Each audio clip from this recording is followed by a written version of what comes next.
DJ Scream, heavy in the streets. We gon' get it, we gon' get it, we gon' get it. We gon' get it, we gon' get it. Get it in blood. Get it in blood. We gon' get it, we gon' get it, we gon' get it.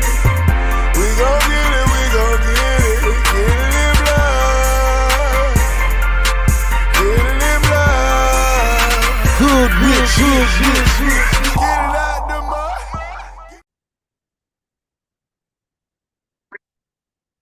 Good evening, everyone, and welcome to Saints and Appetizers podcast. And this evening we have some more appetizers for you, and I'm talking to the results and the reactions of UFC 309, Jones versus Miocic. So John Jones versus Stipe Miocic, and this happened last Saturday, so November 16th, 2024, at Madison Square Garden, New York City, New York, United States, with 20,200 in attendance and 16.6 million total at the gate. This was just a historic event more than anything, just for, I guess, kind of solidifying John Jones's greatest of all time, greatest of pound for pound. I guess that was the reasoning behind it, but in the end, it just felt kind of similar. We already knew that John Jones was great and amazing, and I think a lot of people would have preferred to see him fight someone else like Tom Aspinall, or just someone in the top five in the heavyweight division, instead of Stipe Miocic, who's like 8 and hadn't fought in like 3.5 years, and his last fight was like a devastating knockout loss to Francis Ngannou. The fight ended up being felt more like Tyson versus Paul than it was like a 2 pound for pound the greatest UFC heavyweight of all time, and Stipe Miocic versus the GOAT pound for pound John Jones. It didn't feel like that at all. I think maybe if we got that matchup maybe 5-10 years ago, maybe it would have been lived up to its billing. But just this card in general, just the main card in general, what wasn't too exciting. There were some good fights even on the preliminary and early prelims, but I don't think it lived up to his billing, because almost every fight went to unanimous decision, besides the main event between John Jones and Stipe Miocic. John Jones was able to get the stop. So, man, this was a card that ran for a long time. That seems like this has happened quite a few of the last couple pay-per-views, besides 308, which I thought was really good, and because it was in the middle of the day, didn't have to worry about it being over almost at midnight, mid-30 or 1 a.m. So, hey, I got to shout out my dad for staying up with me and staying awake to watch the whole thing. Shout out to him. He was a good fight watching buddy there then, and being able to stay up. I think having him there for a little back and forth helped me stay awake, because I was having a hard time staying awake at another UFC card, at least one in the States, that starts at 9 p.m. Central, 10 p.m. Eastern, and just every fight going to decision, and one of them being a 25-minute fight. Definitely ran kind of long, but yeah. So we're talking about just the card and how it lived up to it. I don't think it was that great of a card, and I didn't really think it was that great, really, to begin with, honestly, because you only had one title defense, and then it was just some kind of like washed up former champions, and then kind of on the cusp of being like notable or next in line to fight, not even for a title shot, but just get into the top 15 with some of these young up and coming fighters that were on this card. But let's get into this card. We'll get into the main card, and once we get through that, we'll kind of get into some fighter bonuses and things like that. But anyways, can I get a menu? And the first thing, before I get too far into the main card, talking about the main card not having most of the fights just go into decision, and Uh, the fights were good, and all the fights were good and competitive, so there wasn't any just like complete domination uh, in any of those decision wins either. It was just, a lot of back and forth and just not too many real exciting moments in the main card. But there were some good fights on the early prelims and the preliminary card. We had Ramirez uh, Brahmaj knocked out Mickey Gall, so that's a familiar name. And Mickey Gall, he got knocked out. And then we had Marcin Tybura versus Jonte Deniz, knocked him out. That all started after at the end of the second round. They had some like brutal elbows. That hell. I think Herb Dean Herb Dean was the ref for that fight. Hell, it could have been stopped uh, during the fight in regulation, and it ended up getting stopped later between rounds. The doctor stopped it. But yeah, Marcin Tabor led some devastating uh, elbows on Jonathan Denzine, and then Jim Miller fighting, having like almost his 50th fight and like 30th plus in the UFC, something ridiculous like that. Got an impressive submission guillotine win over Damon Jackson at 244 of the first round. So, well, some of the better fights and some of the most exciting moments of this card came on that prelim. That's just kind of my point I'm trying to make, is that like the main card, I think I didn't have it build up as like that great of a pay-per-view or a main card anyways, but even with that, it didn't overperform. There was no overperformance. It was just kind of what it was and kind of what we expected. Besides, I just didn't get any hardly any stoppages except the the, the final fight, the main event. And I that there was going to be a lot of knockouts and submissions on like every single fight, and didn't get that, but was pretty close to picking all the fighters right. I think I went with pretty much the favorites for all these fights besides one, and that's the one I didn't win, which I actually thought Karine Silva in the Vivian Araújo Joe fight was the favorite, but turned out that she wasn't the favorite, even though that's how I was looking at her fighter resume as if she was. But Vivian Araújo was the favorite and ended up, so all the favorites won on the main card. But let's get into the main card now.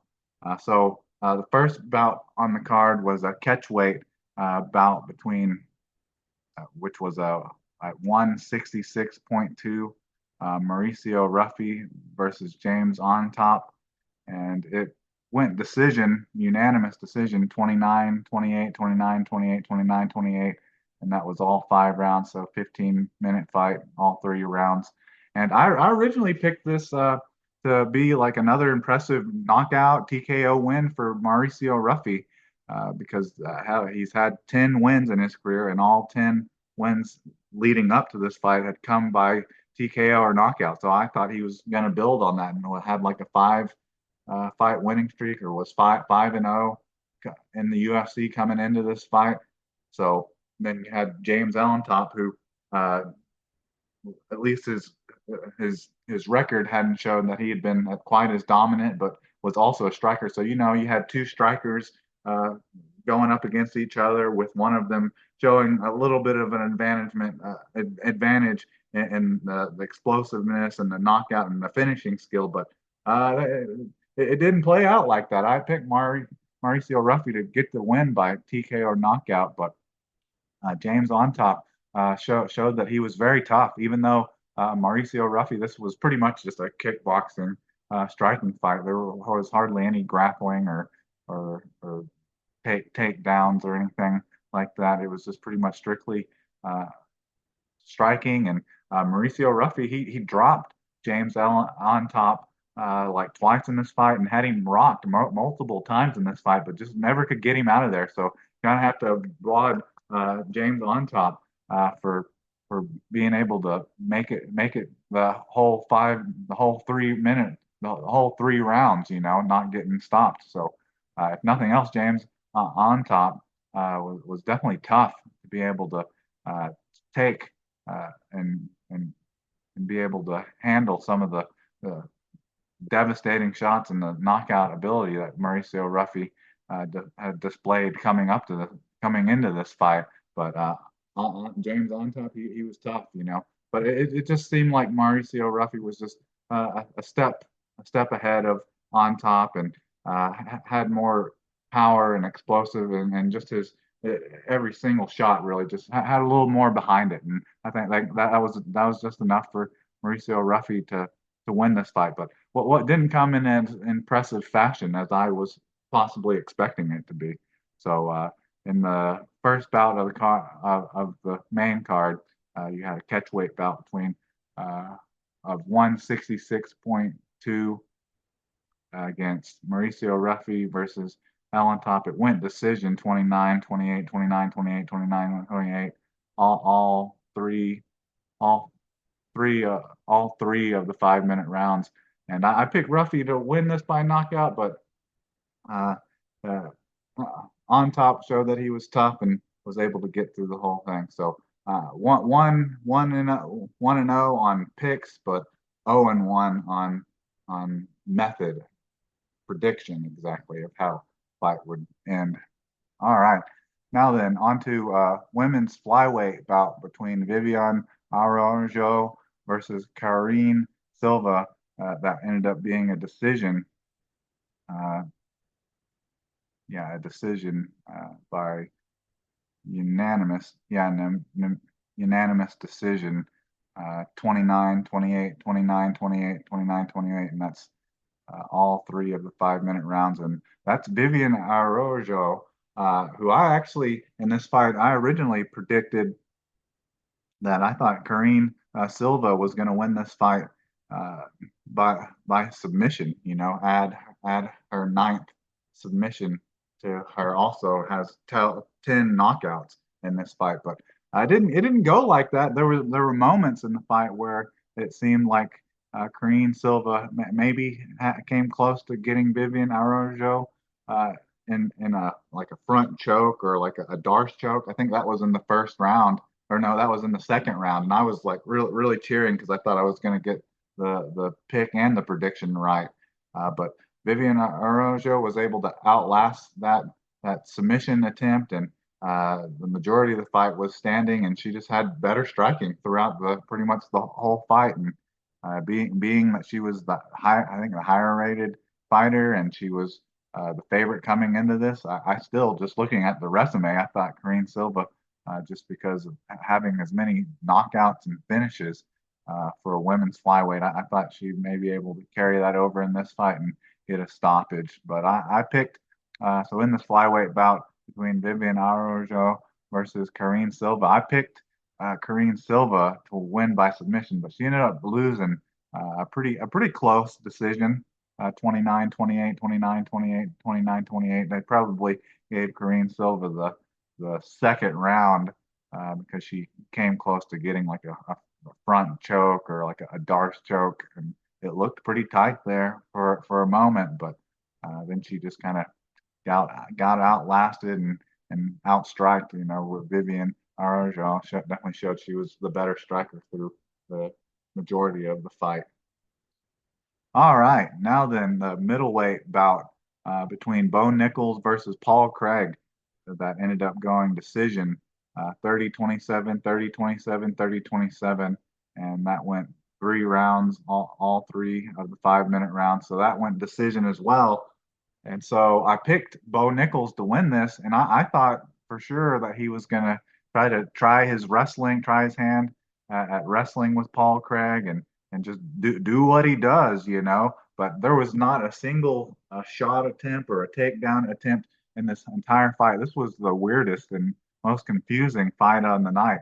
The only thing I can make of it or come up with is that I guess Bo Nichols was uh, feared or had great respect for Paul Craig's submission game, seeing how he had submitted 13 in his 13 wins. Paul Craig, yeah, and no, in Paul Craig's 17 wins, he's had 13 of them have been by submission. So I guess Bo Nichols was just afraid to take him down and end up leaving his neck out there, or leaving an arm or a leg out there for Paul Craig to get a hold of and twist. And so Bo Nichols never tried any type of takedown. That was just so surprising. So I picked Bo Nichols to win this, but I thought he was going to get the win by submission, or definitely be a lot more impressive.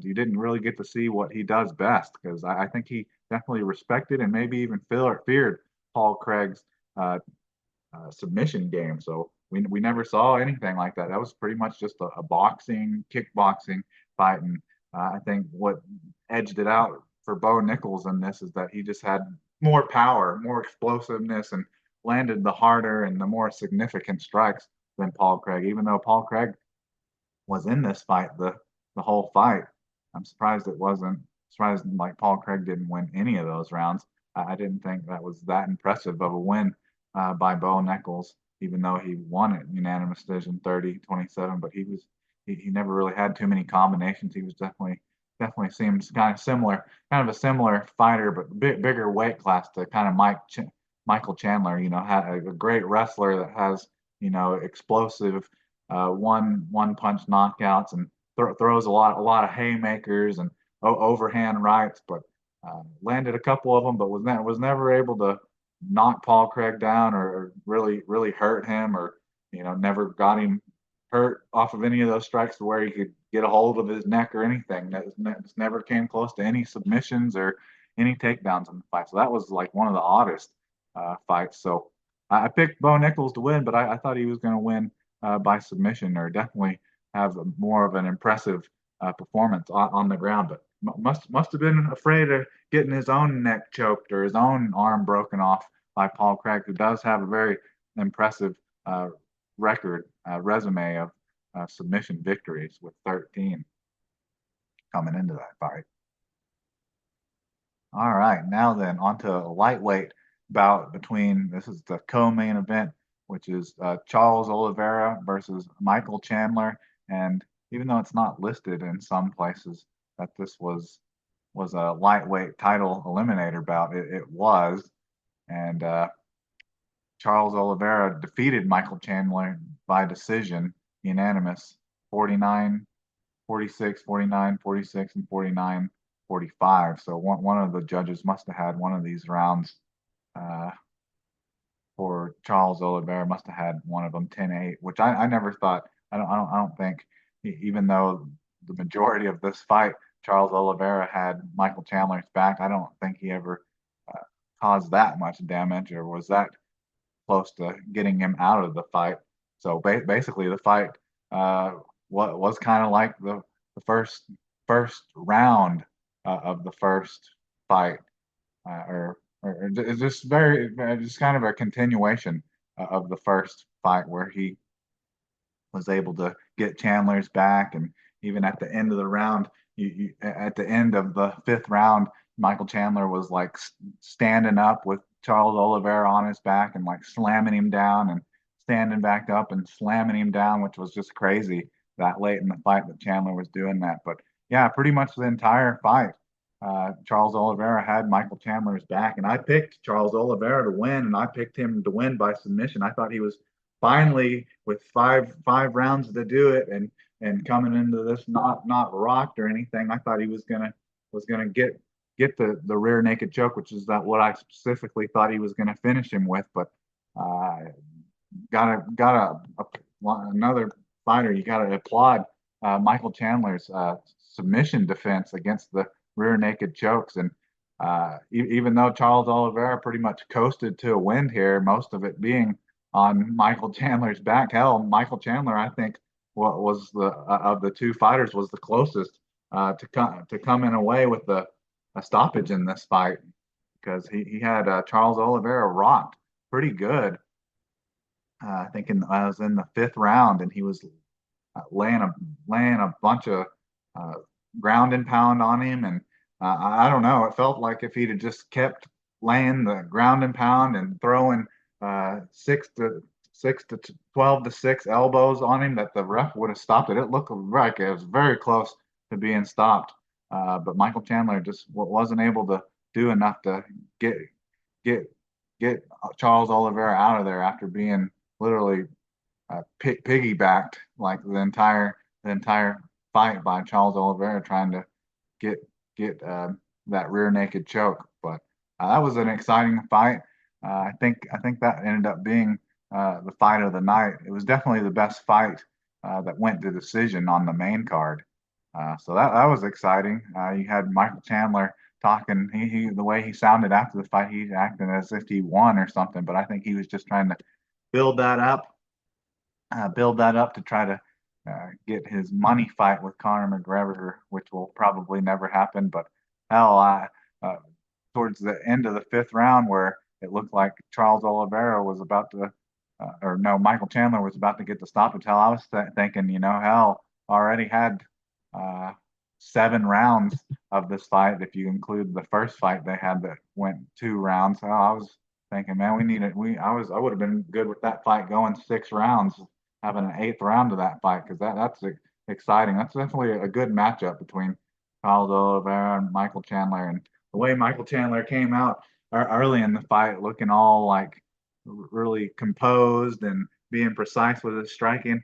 We got into some deep water, into some struggle, and just started throwing haymakers and leaving it all out there, which I think that's why you gotta love Michael Chandler, but you also gotta hate it for him a little bit because that's not something you're gonna be able to become a lightweight champion in the UFC with. But it's fun to watch, and definitely needed that because I would say the rest of the card kind of underperformed. Definitely didn't get any of the submissions or the stoppages that you were maybe at least I was expecting in the first three fights leading into the co-main event. But now I guess you'll have Charles Oliveira if he can make weight this next time. I guess he'll be one of the up next in line for a lightweight title shot. All right, now then we have the heavyweight bout between John Jones versus Stipe Miocic, and the champion John Jones defeated Stipe Miocic TKO, spinning back kick and punches at the 4:29 mark of the third round. And as this fight went along, Al, I thought we were going another 25 minutes, another unanimous decision here. But I picked John Jones to win this, but just from seeing how he was so dominant over Cyril Gahn, tapping him out, this looked like an easy guillotine choke win over Cyril Gahn and John Jones' first fight at heavyweight, and how quick Cyril Gahn was to tap, and just reading up and following John Jones, how during a lot of his off time and absence from the UFC, he'd been doing a lot of like Brazilian jiu-jitsu and submission wrestling tournaments and things like that, and just how dominant he looked against Cyril Gahn. I kind of expected that to come into play a little bit more in this fight against Stipe Miocic, but you didn't really see that.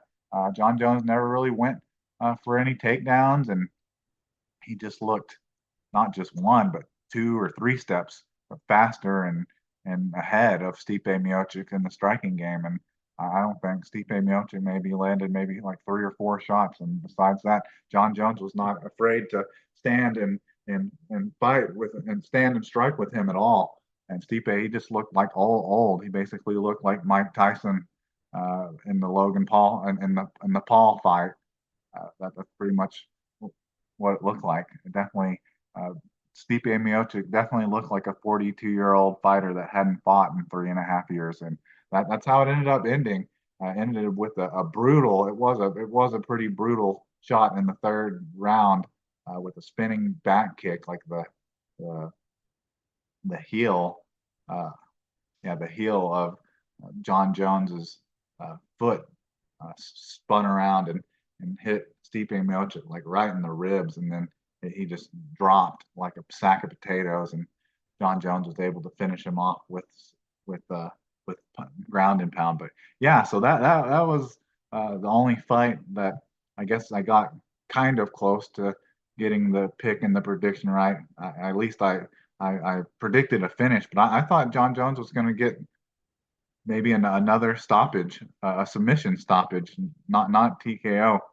I was interested to see how John Jones would be willing to stand and strike with Stipe Miocic, but he wasn't scared or concerned at all. So now that builds up, that builds up. Uh, Obviously, Stipe goes into retirement, but now that builds up like the possibility of Tom Aspinall or Alex Pereira. It was kind of funny during the post fight interviews. John Jones, he definitely wouldn't commit to one or the other. He wouldn't commit to Tom Aspinall or Alex Pereira or even possibly just retirement. So that was a little annoying. But anyways, so we went 4-1 on on picks, Pioneer picks. We got the John Jones, Stipe Miocic. We picked John Jones. We picked Charles Oliveira. We picked Bo Nichols, and we picked Mauricio Ruffy. But we did not pick Vivian Araujo over Karine Silva. And then I didn't get the the the method or predict how the fight would end on any of those. So I'm like 0-5 for that. And then fighter bonuses. So fight of the night uh, went to Charles Oliveira versus Michael Chandler, which I think uh, not having followed the prelims too close, even though I did watch the I watched the preliminary card. I didn't watch any early prelims, but just going definitely off the main card, I definitely would say yeah that was the fight of the night. But then there was performances of the night. John Jones got the a performance of the night for the knockout that he had, and then Ramirez Brahimaj got a performance of the night with his knockout KO punch over Mickey Gall, and then Oban Elliott had a knockout um, over Basil Hafiz. So those are your um, fighter bonus awards. Fight of the night and and performance of the night with a couple knockouts there. Just overall, I think you got kind of what you expected, I guess, kind of from this card. Uh, you knew you were going to get another good rematch between Charles Oliveira and Michael Chandler, and then I mean, if you're educated enough in the UFC and been following it and following kind of the history of John Jones and Stipe Miocic, like kind of what they've done in the last 5 years, you should have known that Stipe or John Jones was going to win that fight, and then it's just kind of unknown and kind of uh, uh, underwhelming kind of fights that you got from the Bo Nichols, Paul Craig, Viva Arajan, and Karine Silva and Mauricio Ruffy and James on top. Just definitely underperformance. Below expectations. But yeah, not the greatest card in the world. I guess now we're on to UFC UFC 10 Pantoja versus Askara, and that's another one of these cards where it's only like what is it? It's only a like one title shot and and in a title eliminator fight. So it feels kind of similar without even the pound for not with even out without pound for pound goats and John Jones and Stipe for the heavyweight and just maybe pound for pound all time. It's a little lacking, but that's the December 7th, so less than a month away, and that'll be in T-Mobile Arena in Paradise, Nevada, United States. But anyways, I think that's about all I have for you. So uh, the card was exciting. I think I got what I expected just out of the outcomes, but not necessarily the methods of all those fights. But no real big surprises. The biggest surprise was Bo Nichols not shooting or trying for a takedown the entire fight against Paul Craig. But anyways, I think that's about all I have for you. So can I get a check, please?